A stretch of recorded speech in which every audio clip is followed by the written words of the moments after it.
এটা হচ্ছে আমাদের গুরুদল কলেজ। তো একটা অবাক করা একটা বিষয় আমি একটু দেখাইতে চাইতেছি সবাইকে।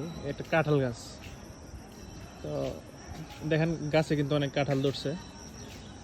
সবচেয়ে অবাক করা বিষয় আমি যদি দেখাই, দেখেন গাছের ভিতরের অংশটা দেখেন। এই দেখেন গাছের ভিতরে কিন্তু পুরোটা খোলাসা, দুই পাশ দিয়ে খোলাসা, অথচ দেখেন গাছের মধ্যে ফলন। এই পাশটা যদি একটু দেখাই, এই দেখেন খোলাসা।